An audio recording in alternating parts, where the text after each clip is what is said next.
Halo teman-teman semua, Assalamualaikum warahmatullahi wabarakatuh. Selamat pagi, selamat siang, ataupun selamat sore untuk kalian yang menonton video ini. Jadi kemarin kita sudah membahas tentang konsep limit. Konsep limit tapi menurut orang awam ya. Menurut kita yang mempelajari matematika itu salah kadarnya kali ya. Oke, kita lanjut aja. Kita coba aja nih soal-soal limit itu gimana cara ngerjainnya. Nah, di sini yang pertama yaitu limit x mendekati 3 dengan fungsi x kuadrat minus 8 ya. Nah, kalau untuk soal yang kayak gini ya biasanya tinggal langsung disubstitusiin ya. Jadi x kuadrat itu kita substitusiin nilai 3-nya. Jadinya 3 kuadrat dikurang 8, hasilnya 9 dikurang 8 ya. 9 kurang 8 1. Oke, itu yang pertama. Yang kedua kalau misalkan di sini limit x mendekati tak hingga dengan fungsinya x kuadrat min 9 dibagi x min 3. Nah, ini adalah fungsi pecahan ya. Kalau untuk fungsi pecahan biasanya kita memfaktorkan terlebih dahulu ya. Jadi nanti hasilnya itu adalah limit x kuadrat min 9 kita faktorkan ya, jadi x plus 3, selanjutnya x min 3. Oke, baru kita bagi nih, kita bagi dengan x min 3 ya. Nah, ingat limitnya itu x mendekati ya 3 dengan penyebut 0 itu hasilnya tak terdefinisi ya, jadi tidak dapat didefinisikan. Nah, gimana caranya untuk mengerjakan soal kayak gini ya? Pertama ya, lihat faktor yang sama antara penyebut dan pembilang ya. Penyebut dan pembilang, penyebutnya x min 3, kita cari yang x min 3 di bagian atas, kita coret. Oke, atau kita bagi gitu ya. Nanti lanjut, berarti sama dengan limit x mendekati 3 dengan fungsinya jadi x plus 3. Kita masukin 3 ke sini, jadinya 3 tambah 3 sama dengan 6. Oke, itu ya. Mungkin ada yang bingung tentang pemfaktoran ya, memfaktorkan gimana sih Kak, kok gampang banget ngefaktorinnya ya? Karena memang Kak Akbar sering latihan ya, jadi bisa mudah untuk memfaktorkan. Tapi untuk kalian yang mungkin masih jarang latihan dan lain-lainnya, kalian harus belajar sifat-sifat persamaan kuadrat ya. Ada yang namanya kuadrat sempurna, ada yang kuadratnya berbalik nilai, dan kadang ada kuadrat yang tandanya positif dan negatif. Seperti contoh yang x kuadrat min 9 ini, jika kalian menemukan bagian terakhirnya itu adalah angka kuadrat ya, x kuadrat min 9. Nah, di sini di tengah-tengah ini ada tanda negatif ya.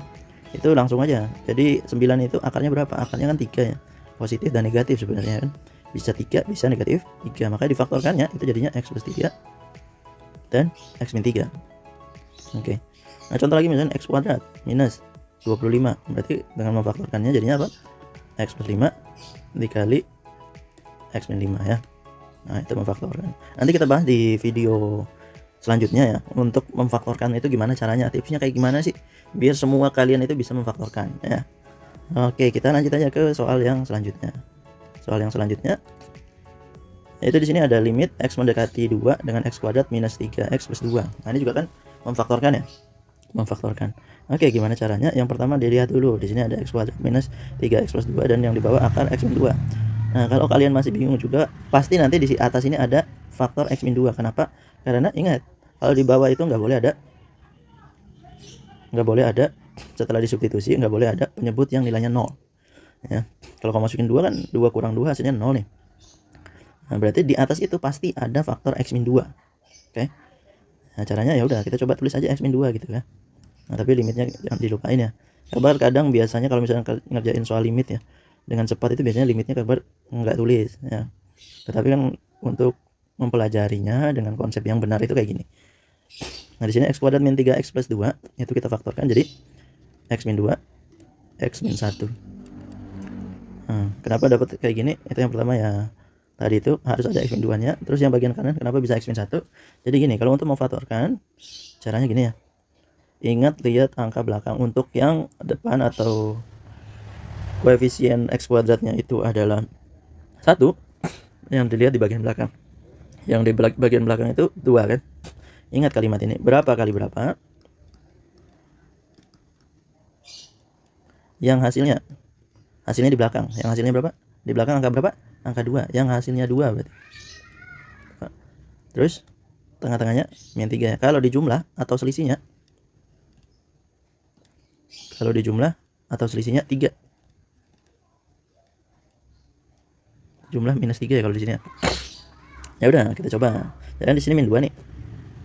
Nah, biar jumlahnya min 3 berarti kita kurang 1. Ya kan? min 2 min 1 jadinya min 3. Karena kita udah tahu nih pasti faktor pertama itu x min 2. Jadi gampang aja ya, min 2 ditambahin berapa yang hasilnya min 3 ya min 1. Oke. Baru di bagian bawah itu nanti tulisannya akar x min 2. Ada dua cara ya, biasanya ada cara merasionalkan bentuk akar, karena biasanya di bagian bawah untuk akar-akar itu akan di situ ada akar x min 2 ya. Akar itu nggak boleh ada di penyebut ya, kebanyakannya sih kayak gitu. Jadi kita biasanya kalau untuk di soal-soal seperti ini ya pasti harus merasionalkan. Apa itu merasionalkan? Merasionalkan itu dikalikan bentuk akar yang di bagian bawah ya. Biasanya bentuk akar misalnya akar x min 2. Jadi biar akarnya tuh hilang yang bagian bawah. Jadi akar x min 2 kayak gini dibagi akar x min 2. Oke. Nah, baru dikali kayak gini. Nah, sama dengan berapa? Nah, sama dengan limit x mendekati 2. Nah, tapi di sini kita tulis saja. Nah, x min 2 itu biasanya kalau misalkan ya, kalau Kakak tahu di sini x min 2 itu adalah apa? Yang akan dicoret nanti. Kakak biasanya itu tak tulis a di sini. Ya, tapi kalian terserah lah, kalian mau pakai cara yang mana ya. Berarti nanti kamu tulisnya kayak gini. Jadi kalau Kakbar ya a, yang x min 2 kita ganti jadi a, terus x min 1 kita tulis lagi, baru dibagi akar a kali akar a kan jadinya. Ini kan akar x min 2 dikali akar x min 2, akarnya jadi hilang. Jadinya a lagi nih. Baru yang ini akar x min 2 dikaliin ke atas ya, akar x min 2 ya, kayak gini.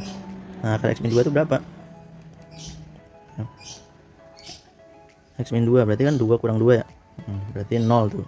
X min 1 berapa? X min 1 berarti kalau di sini x min 1 x nya kan jadinya 2 ya, kita coret nih yang bagian atas sama yang bagian bawah yang kita misalin a tadi. Jadi limit x kurang 1 kan berarti 2 kurang 1 x mendekati 2 ya tadi ya, baru akar 0. Nah, ini kebetulan ada ininya ya. Berarti hasilnya 2 kurang 1 kan 1 dikali akar 0. Berarti ya 0 jawabannya ya. Karena apapun yang dikalikan 0 ya hasilnya 0. Oke. Nah, kenapa Kakak biasanya misalin A kayak gitu? Jadi sering banget soal-soal yang kayak gini itu ada di ujian masuk UGM, UTUL, SIMAK UI, SIMAK KKI UI, dan IUP itu lumayan sering ya. Tapi sekarang IUP udah dihilangin ya untuk matematika dasar dan matematika IPA-nya ya. Oke, itu ya kalau untuk soal ini ya. Nah, nanti kita coba pelajari lagi ya gimana caranya. Nah, selanjutnya kalau soalnya itu kita lihat dulu yang nomor 9 kayak gini. Oke. Di bagian bawahnya nggak ada akarnya nih, tapi bagian atas kok akar semua itu kan. Ya pasti pertanyaan-tanya nih kita, waduh kok akar semua nih, gimana cara ngerjainnya ya. Karena dirasionalkan juga di sini kan negatif ya. Ya, kalau di sini ada dua bentuk akar kayak gini, di tengah-tengahnya ada negatif, itu pasti dirasionalkannya dikali dengan akarnya juga sama ya, 3x min 2. Terus di sini akar 4x min 3. 4x min 3. Di sini tapi tandanya dirubah jadi tambah ya. Nah, bawah juga untuk penyebut juga sama. Jadi untuk merasionalkan tuh pembilang dan penyebutnya disamakan ya. 3x min 2 ditambah akar 4x min 3. Oke.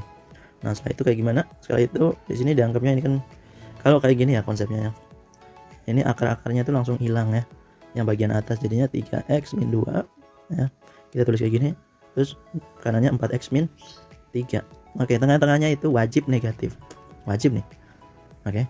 Baru di bagian bawah itu x min 1 ya. Nah, setelah itu baru kalian bisa langsung masukin ya. X yang mendekati 1 itu masukin ke sini.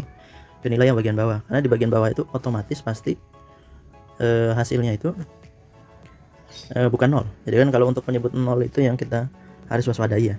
Nah, di sini x mendekati 1 kita masukin ke sini langsung ya. 1 dikali 3 ya, x nya kita anggap 1 ya, ingat ya, kita anggap 1. 1 kali 3 hasilnya 3 dikurang 2 berarti akar 1. Akar 1 hasilnya 1 kan? Berarti kita tulis 1 dulu. Nah, terus bagian kanan ini kan kurung yang pertama, ini kurung yang kedua ya. Kalau misalnya kita pengen kurungin ya, biar bisa ngebedain. Nah, di sini akar 4x min 3, masukin juga 1 kayak tadi. 4 kali 1 4 dikurang 3 hasilnya akar 1. Akar 1 hasilnya 1, berarti tulis 1 lagi nih. Nah, kan? Lebih simpel jadinya kan? Ya kan? Jadi jangan terlalu banyak yang ditulis ya. Itu tips pertama untuk mengerjakan soal-soal matematika, apalagi kalian yang ujian ya, ujian untuk masuk kuliah dan lain-lain. Itu bakal menguras waktu kalian. Padahal waktu yang kalian butuhkan untuk berpikir sebenarnya, tapi kalian lakukan untuk menulis. Sedangkan tulisan itu kalian ulang-ulang dan secara berulang-ulang menghabiskan waktu ya. Jadi x mendekati 1 ya, kayak gini dulu ya. Nah, setelah itu gimana? Yang sudah setelah itu di bagian atas itu kita selesaikan ya. Berarti nanti jadinya sama dengan limit ini 3x dikurang 4x ya, berarti jadinya min x ya. Min 2 ditambah 3 jadinya plus 1 dibagi sama x min 1, kanannya udah 2 tadi ya. Nah di sini sebenarnya sama aja ya, di sini x min 1, ini min x plus 1, cuman beda tanda aja nih sebenarnya. Yang atas itu x nya itu negatif, yang bawah positif. Yang satunya ini positif, yang bawah negatif. Berarti sama aja bentuknya nih. Kalau sama aja bentuknya ya dicoret aja, tapi nanti hasilnya di atasnya jadi min 1 ya. Nah, itu ya. Nah setelah itu ya udah min 1 sama 2 jadinya min 1 per 2, aman ya, aman. Oke, itu cara mudahnya ya. Coba kalian bayangin, kalian bisa ngit waktu banget kalau kalian cuma nulisnya tuh segini aja. Kalian tahu yang mana yang harus dimasukkan nilai x nya terlebih dahulu dan mana yang harus kita coret. Nah itu ya, untuk membedainnya nanti kita pelajari lagi gimana caranya memfokuskan ya. Oke itu ya, dan lain-lain. Alhamdulillah ya, semoga kalian jadi yang selanjutnya ya, yang selanjutnya masuk ke UGM ya. Kak berdoakan semangat ya untuk hari ini. Itu dulu, semoga bermanfaat. Terima kasih.